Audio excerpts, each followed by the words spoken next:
Thank you, Archbishop Naumann, Bishop Jacels, Bishop Brungart, Bishop Weisenberger, and the Catholic Conference for inviting me to speak to all of you today.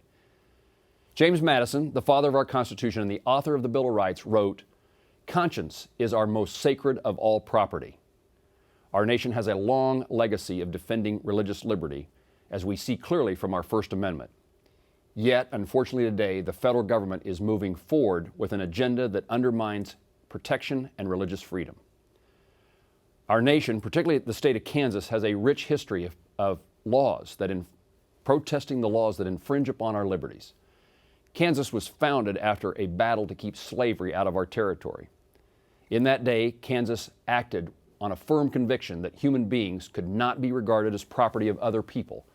We belong to God alone.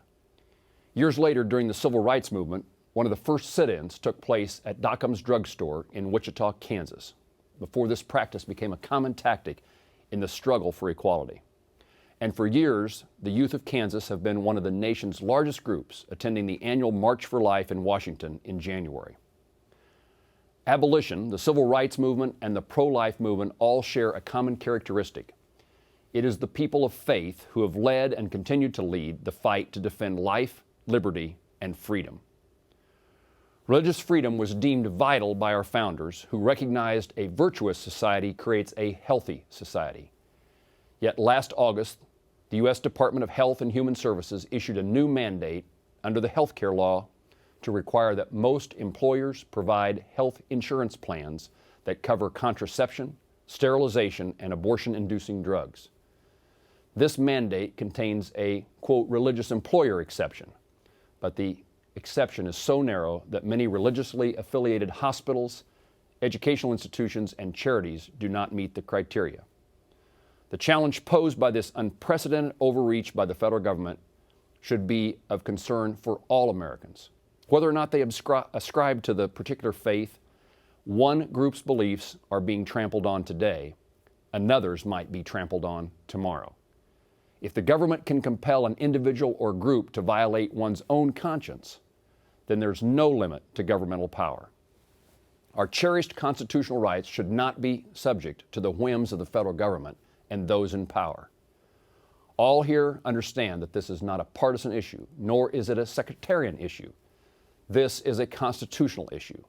Our federal government should not force religious individuals to betray their fundamental beliefs.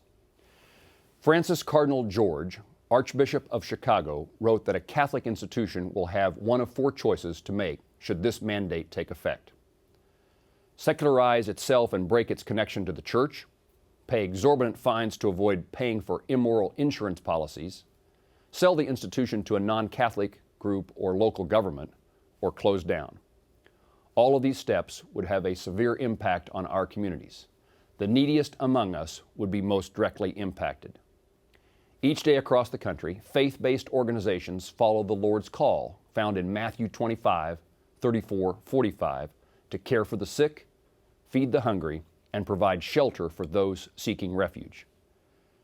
Institutions today go beyond that command by providing education, often for the underprivileged, and so much more without regard what creed the individual professes. We recognize the importance of these services in aiding our neighbors and strengthening our communities here in Kansas and throughout our nation. Yesterday, the Supreme Court ruled the Affordable Care Act constitutional. But just because a law is constitutional doesn't mean that it's a good law. For the sake of our religious liberties and freedoms, we must continue to work to fight this new mandate and protect our constitutional rights. I want to end on this thought.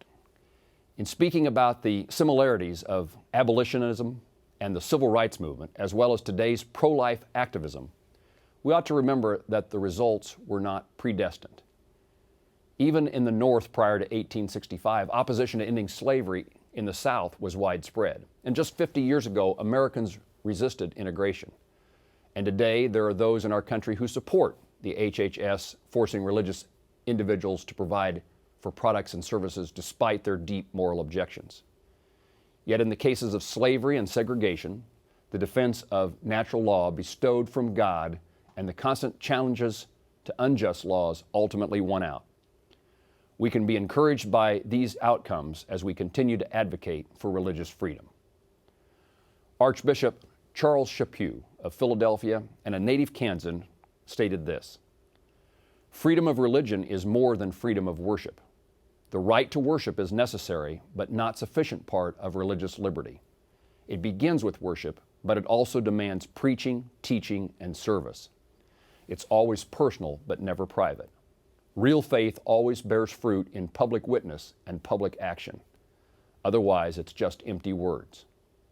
The earliest Christians had to be steadfast in their faith that was banned by the Roman Empire, and many, like Saints Peter and Paul, who are remembered today, died for it. So we too should remain steadfast in our commitment to stand up for religious liberties for the sake of our generation and all those that follow us. I'm grateful for the gathering today. When citizens are engaged, your elected officials in Washington are accountable. I encourage you to continue to make your voices heard on behalf of our freedoms.